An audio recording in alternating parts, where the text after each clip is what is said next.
¿Qué tal amigos? ¿Cómo están? Bienvenidos a Momentos. Mi invitado de hoy reside en París, pero se encuentra en España promocionando su novela Cuando la noche no es ciudad. Su nombre es Iván Blas Herbias y nació en Chimbote, Perú. Les invito a conocerlo. Gracias por estar aquí, Iván. Gracias, Helga. Feliz también de estar aquí en Valencia. Manifiestas que procedes de una estirpe periférica y tus orígenes están junto al mar, ligado al puerto de Chimbote, al norte del Perú. ¿Cuán unido te hallas aún a ese hábitat a la hora de inspirarte y escribir? ¿De qué manera marca a un escritor sus orígenes, digamos? Yo pienso que es inevitable renunciar, ¿no? Uno está marcado por sus orígenes hasta el final, me parece, porque es una voz invisible. Hay un pueblo que vibra en tu ADN y es tu voz, ¿no? Tu voz interior. Entonces, sí, cada vez uno lo reconoce en la medida que va. Borges decía que cuando uno escribe, de alguna manera se va dibujando el rostro, y de alguna manera creo que tiene mucha razón. Pero también hubo un hecho muy importante que marcó tu vida, el devastador terremoto del 70. ¿Cómo un niño responde ante esto? Mi madre decía que el terremoto había sido una marca a fuego, ¿no? En la familia y en Chimbote. Yo llevo la categoría de una guerra, ¿no? Todo desastre nos cambia de manera radical, ¿no? Y no solamente fue el terremoto pues, sísmico, ¿no? Sino yo provengo de un pueblo emigrado. Chimbote es el resultado de una emigración, y yo creo que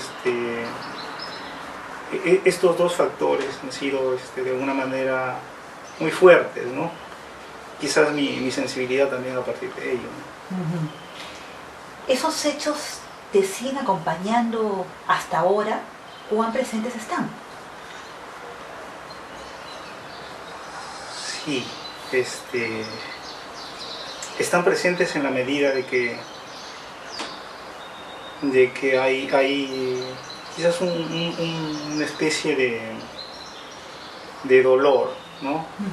Porque a partir de ello, no sé, hay una mirada expectante, ¿no?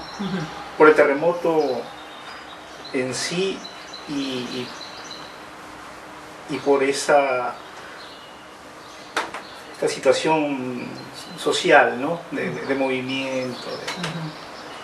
Dejemos un poquito atrás los temas tristes y hablemos sobre tus orígenes de escritor. Yeah. ¿Cuándo te descubres como escritor y por qué no te decidiste por una carrera vinculada a las letras? Porque al final te decantaste por la navegación. Cuéntanos, por favor. Sí, la verdad que pienso que no todo es negativo, ¿no? en la vida de un hombre, de un joven que tiene sueños, ¿no? Hemos vivido cerca al mar y en el mar veía siempre un horizonte. Me acuerdo que salía con la abuela y el mar tenía una especie de límite. Y aún siendo niño, siempre me quedó esa cuenta pendiente de que por qué no podíamos embarcarnos en un mar. Porque era un mar para los pescadores, un mar industrial. Y cuando crezco ya un poco, sigo con ese horizonte azul, ¿no? Ligado a la abuela, ligado a mi mirada infinita. Y aparece un curso de navegación y yo quiero un poco conocer más esa naturaleza, porque en mi niñez veía muchos marineros, ¿no? Que paseaban con sus novias, vestidos de blanco, y eso me traía cierta fantasía, ¿no? Y tenía un tío, el tío Polinar, que también era marinero, entonces creo cierta fantasía quizás, ¿no? Entonces, antes estuvo el mar, antes que las historias, que tu afán por escribir. Sí, el mar ha sido un paisaje de fondo. ¿Y cómo llega la escritura a ti? La escritura. Yo creo que la escritura ya lo te traía en otras actuaciones, ¿no? Porque tuve una profesora cuando estaba en la primaria me elegía para el teatro, para la poesía, siempre me tomaba en cuenta y era mi mundo, ¿no? O sea, participar, sentirme artista, pero casi de manera silvestre, ¿no? Yeah. Entonces, yo creo que el arte se fue metiendo, pero no de esa manera tan específica, ¿no? Como decir, yo mañana era consciente de que vibraba en mí esas venas, ¿no? Y bueno, voy viviendo esa etapa un poco confusa que vive el país y en un momento no sé qué hacer. Y eso yo creo que se queda como una pausa larga y luego reaparece cuando ya me voy a la Argentina, ¿no? Justamente luego vamos a hablar de eso. Tal parece que tu sino, que tu destino es viajar. Dejaste Perú y emprendiste viaje hacia Argentina, donde fue realmente, como bien nos dices, que te convertiste en escritor. ¿Dónde te sientes más tú? ¿En la poesía o en la narrativa? Es una pregunta que a veces yo también la trato de responder. Yo no sé hasta qué punto estoy en lo cierto, pero quizás soy pretencioso. En París me decían si yo era más cuentista, más poeta o más novelista. Y yo le decía que yo quería ser todoterreno, ¿no? Mucha ambición, mucha ambición de tu parte, sí. Claro, pero es que hay cosas que se fusionan, ¿no? Hay cosas que aparecen y no le pones límite, ¿no? Porque en una historia fluye, surge la poesía, o en una poesía surge el lado narrativo, ¿no? Entonces veo que se fusiona a veces de manera inexplicable, ¿no? Y a lo mejor llegas un poco a confundirte, no sabes en qué terreno estás, ¿no? Es complicado. Es complicado, mi corazón yo creo que siempre... Está repartido tu corazón. Sí, se siente poeta a veces. Supongo que en el amor no. Solamente a la hora de escribir. No. ¿Tuviste facilidades para tu labor de escritor en Argentina? ¿Te integraste en algún grupo literario? ¿Cómo fue?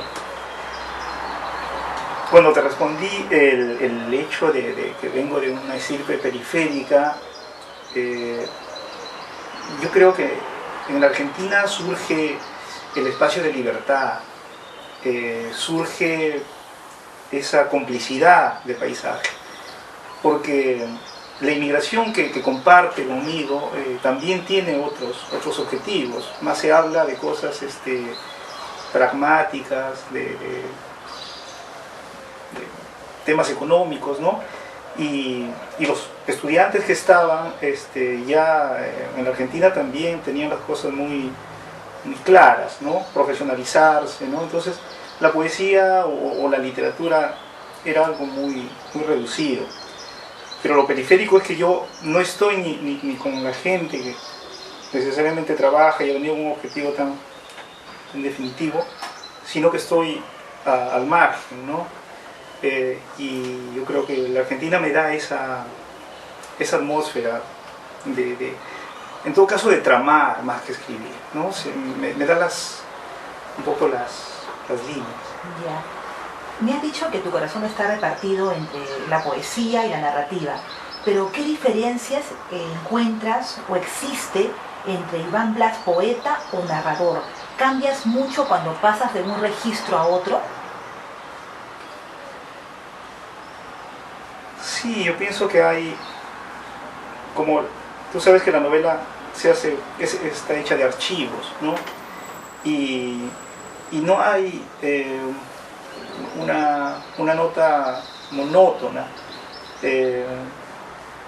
Yo creo que soy poeta que escribe, que cuenta, y la novela es una extensión quizás de mi poesía, pero en el fondo hay un amor grande por esa belleza de contar las cosas que no solamente sean narrativas, ¿no? Sino que busquen ese equilibrio, ¿no? ¿A través de qué medios fuiste creciendo como escritor? ¿Lo hiciste todo por tu cuenta o asististe a algún taller de escritura? Fue a larga distancia. Sí, a larga distancia. No, es a larga distancia porque me he nutrido de nuestros padres literarios, como todo el mundo, ¿no? Empezando por las lecturas de nuestros autores, ¿no? Clásicos, ¿no? Creo que sí, bebí mucho y lo seguí hasta cierto punto porque veía que hablaban de ese mundo que me pertenecía, ¿no? Y que pues era inevitable también dejarlo de lado, ¿no? Y no solamente escritores peruanos, ¿no? Sino que tomé mucha conciencia de la riqueza que podía tener leer de manera casi continental, ¿no? Encuentro a Márquez, a Cortázar, a Borges, a Carpentier, a Rulfo, ¿no? Y luego no sé, se abre una vía, ¿no? de luz, ¿no? ¿Qué temas tocas en tu libro de cuentos Retazos Breves? ¿Cuáles son las ideas más adecuadas para tratar en este tipo de registro? Retazos breves en sí fue casi como un ejercicio. Retazos breves, tenía yo mucha admiración por los cuentos. Cuando leía a Ribeiro, decía, ¿cómo hacía Ribeiro para resumir el mundo? Porque de tanto leer novelas, yo un poco como que ya estaba más como preparándome para escribir novela, pero luego empiezo a leer cuentos y me parece mucho un reto, mucho más fascinante. Y yo no sé si soy cuentista, yo creo que he hecho relatos, ¿no? Relatos que se nutren de una realidad, su mismo nombre, retazos, ¿no? Uno cuenta solamente un fragmento de esa vida y retaseada, porque no es un libro con un hilo conductor, vamos a decir, no es un libro orgánico, sino está hecho con diferentes voces, ¿no? Pero sí tiene un contenido social, en todo caso, casi en todos. Correos al auxilio de la memoria es un libro de poesía. ¿Tiene que ver con tu necesidad de recordar y no abandonar nunca lo que eres? ¿Se podría interpretar de esa manera? En francés estaba buscando la manera que se llamara Correos al exilio, ¿no? Sí, es la intención en el fondo que surge de una necesidad de no perderme como empieza la carta. Yo en Argentina empezaba a escribir casi de una manera clandestina, bueno, como todo poeta, es un clandestino cuando escribe, ¿no? No tenía mucha fe en una publicación al principio, entonces escribía lo que brotaba, ese dictado natural, ¿no? Ese dictado de esa voz que está ahí. Y empecé a escribir en papeles de propaganda y lo guardaba. Y luego había este desplazamiento también en Argentina. A veces me iba a Buenos Aires, porque yo vivía en Córdoba, me iba a Rosario y a veces los papeles se me perdían y me dolía eso, ¿no? Que se desaparecieran poemas que, no sé, me habían llevado a veces una sensación muy, muy hermosa. Y pasan los años y tengo ya muchos papeles acumulados, cuentos como cuentas, ¿no? Y entonces separo los poemas y le envío a una hermana que estaba en París. Lo envío para que los guarde por si un momento pueda yo utilizar, no sé, recopilarlos. Por eso que en una de las cartas que le digo ahora, no será un correo común, si no te envío mis poemas, ¿no? Ese es el nombre del título, ¿no? Para que en algún momento recuerdes esas cosas que escribía. Pienso que mi poesía es todavía un poco de colegial, no tenía mucha experiencia, estaba llevado por imágenes así. Tu novela Cuando la noche no es ciudad ha transportado a los peruanos establecidos en el extranjero a la tierra que los vio nacer y crecer. Es sin querer, tal vez para muchos, una obra nostálgica por la forma en que está redactada. Por ejemplo, la escritora Virginia Oviedo nos dice: leer la novela de Iván Blas ha sido un reencuentro con el Perú. En mi mente quedaban el recuerdo de los peruanismos y las expresiones peculiares de cada zona de un país lleno de riqueza cultural. ¿Qué querías realmente contar cuando escribiste esta obra, Iván? Cuando la noche no es ciudad, es un mundo que me fabriqué de alguna manera allí en Argentina, y yo no sabía realmente que esto iba a terminar en una novela. Fue una historia al principio, era un juego de que estaba rondando, ¿no? Era un tema de que vivía muchos insomnios. Y también vuelvo a lo que he comentado de manera muy transparente, que sí, me sentí mal porque no es que yo caiga en el nacionalismo puro, ¿no? Pues hay un cariño por el país, obviamente, y yo no pude conocerlo, y tuve mucha pena, ¿no? De no poder conocer un poco más de mi país por la violencia que se vivía. Entonces me voy a los 20 años a la Argentina, y cuando viajo, pues elijo hacerlo por tierra, ¿no? Me voy a Arequipa, Cusco, estoy en Puno, estoy en Bolivia, pero me doy cuenta que me falta algo. En Argentina surge esa especie de necesidad de recuperar el país, quizás a través de esas palabras, ¿no? de esas jergas que todavía eran mías, porque uno a veces no se integra tan rápidamente, tan nunca, automáticamente, ¿no? Claro, ¿no? Entonces a los 20 años uno todavía es un poco adolescente, ¿no? Y te vas con un cargamento de ese mundo, ¿no? de las palabras.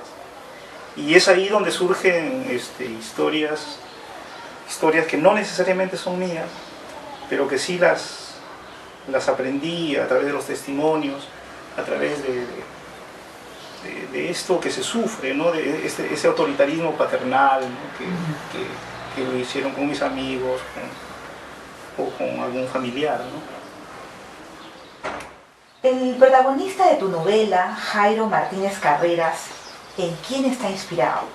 ¿Tiene que ver contigo? No, y es curioso, mi amigo Jorge, aquí en Barcelona hemos tratado de aclarar esa situación, que en un momento, o sea, debe tener tenemos quizás el lenguaje de ese tiempo, pero en definitiva no. Jairo es una creación, de hecho de retazos, otra vez diría, ¿no? De los amigos con quien sí compartí sus frustraciones, de los amigos o de un primo quizás que tuve. Pero tú sabes bien, Elga, que el escritor de alguna manera amalgama, sí, un panadero a veces, ¿no? Entonces, no, yo creo que fue una construcción, porque en el fondo Jairo es el vector de esta historia, pero hay muchos rostros en esta novela. En sí lo que quise pintar era ese mundo que yo no conocí de alguna manera, y el mundo que le dio la espalda, como es el mundo costeño, limeño, ¿no? Que ignoró una riqueza. Entonces, quizás haga un poco de justicia, ¿no? Y llevándole a este personaje al Perú invisible. Nada más. En 2003 dejas atrás Argentina y marchas hacia París. ¿Por qué dejas tierras gauchas y escoges justamente Francia? ¿Querías seguir la estela de otros escritores que conquistaron la ciudad luz? Es una palabra muy grande, ¿no? Conquistar la ciudad luz, imagínate. o el SENA para Es empezar. algo muy legítimo, es un deseo muy legítimo, una ambición, Claro que ¿no? sí. Que puede ser realizable.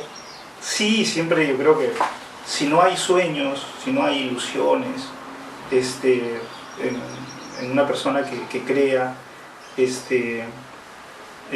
sería un poco inviable, ¿no? Hay sueños por realización, a veces más que por éxito. Hay un poema que escribo: me voy a París para vivir, porque quiero sentir esa atmósfera, porque la Argentina es un país hermoso, es un país fascinante, pero Y para muchos casi europeo, ¿no? es europeo, ¿no? La Argentina Buenos Aires es París de Sudamérica, pero tiene sus límites, ¿no? Y también había llegado a como toda crisis que arrastra a veces esa incertidumbre, ¿no?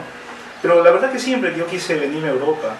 O sea, quizás la Argentina fue una antesala, ¿no? No me fue fácil venirme directamente a la Europa, pero sí, mis cosas estaban claras. Quise venir a Europa por las posibilidades, ¿no?, culturales. En París has participado en la edición de las revistas literarias Paseos Andinos, La Otra Ribera y el boletín Garúa. ¿Cómo fue tu experiencia? ¿Siguen en ellas? No, pero creo que son ricas de todas maneras, porque Paseos Andinos lo hacía una francesa, Isabel Saya, que estaba enamorada del Perú, su literatura sobre todo, y como dominaba bien el español, empezó a sacar un boletín y luego se fue transformando en revista, y en eso llego yo, y me sumo porque ella me convoca, y se convierte en una revista entrañable, ¿no? Porque daba a conocer autores poco famosos, pero que contaban historias, pues, de muy buena calidad, y se va convirtiendo en un referente, ¿no? Porque se dejaba en las universidades, en algunas bibliotecas, pero duró solamente 4 años, pero sí fui parte de esa coedición. Pese a los años vividos en París, ¿todavía te sigues sintiendo inmigrante? ¿Te fue complicado adaptarte y los franceses te han aceptado? ¿Cuál es tu experiencia? Con Francia tengo una relación bonita, en el sentido de que, para bien o para mal, a veces París es una ciudad de todos y de nadie, pero uno tiene que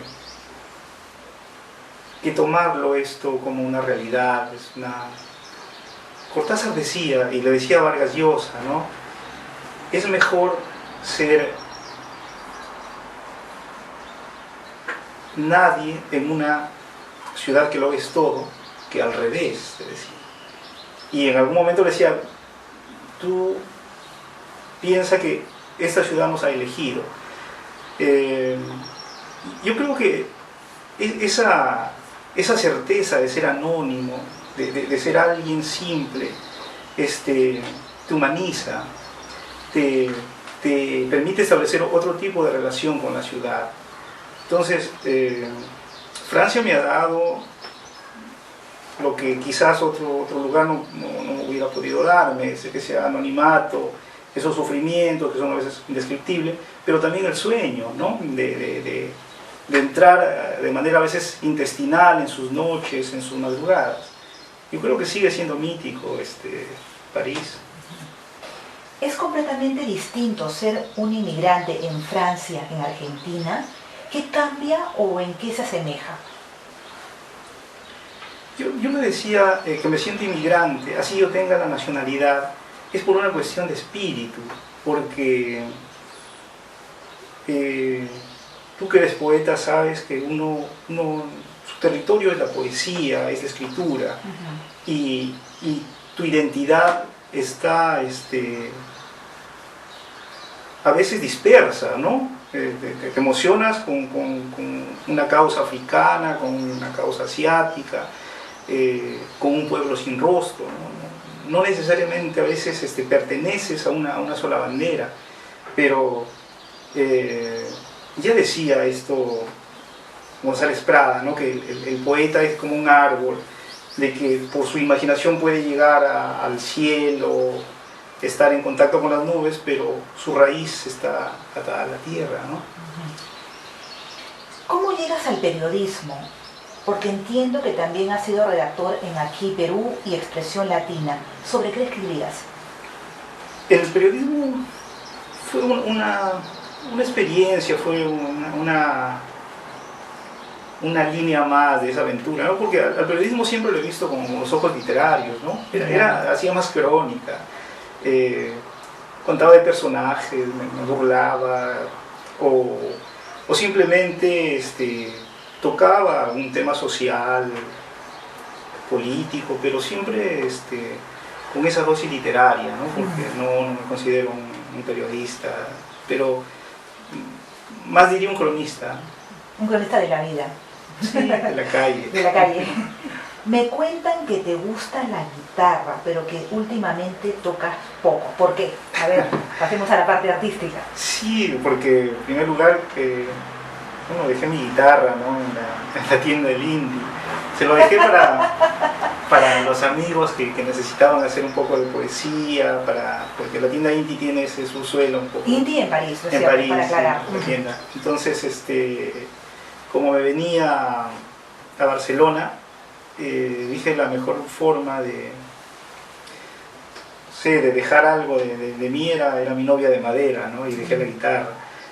Y sí, esa distancia sí a veces la echo de menos, porque toco guitarra porque sí, está ligado un poco a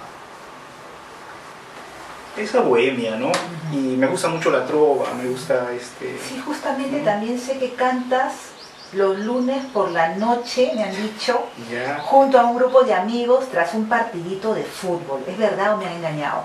Sí, es cierto. Mira, no sé cómo te has obtenido los pajaritos, todos estos datos. Las fuentes. La bruja me parece que está ahí en el por ahí merodeando. Sí, como te decía, cuando yo vengo de esa estirpe periférica, es porque no me he quedado quieto.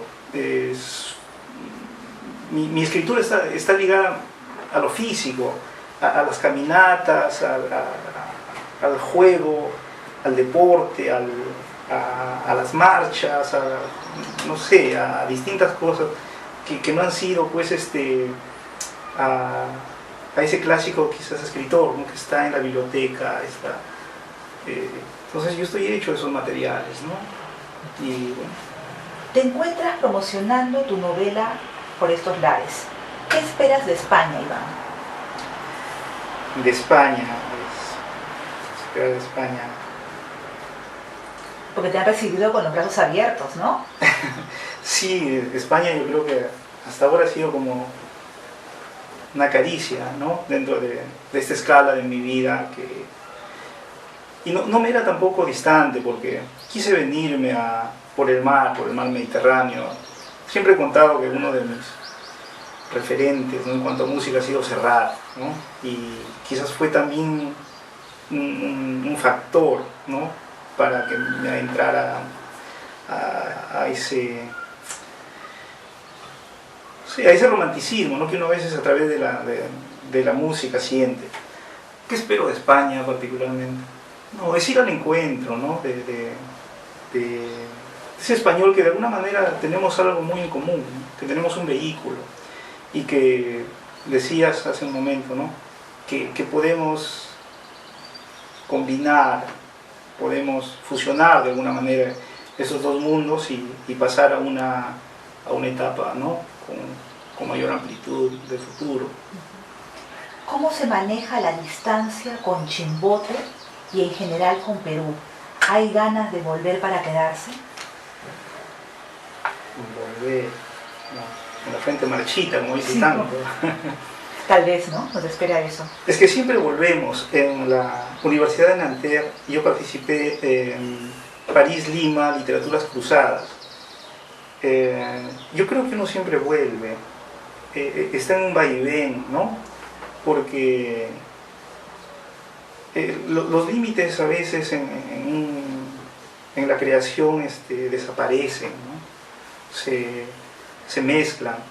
Y yo sé que volver a Chimbote sería también como una especie de fotografía.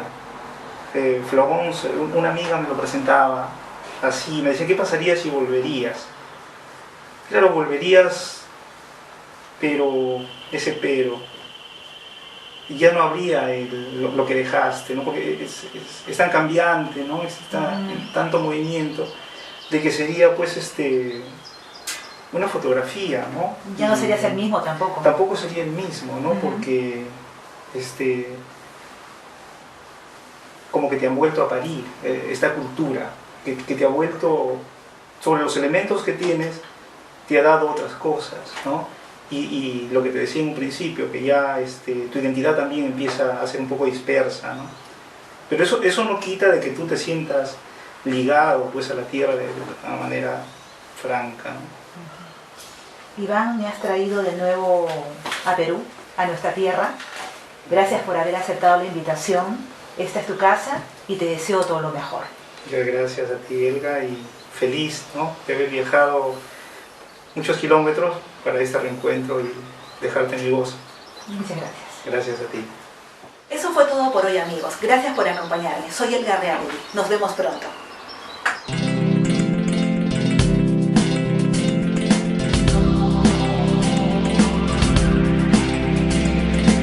Si alguien te dice que existen verdades eternas, hombres infalibles, no le creas, no le creas, no le creas. O que tu vida es escrita sobre algunas cartas o allá en las estrellas, no le creas, no le creas, no le creas. Y si te dicen que no lo puedes lograr o que eternamente te van a amar, o que lo que haces no es pecar,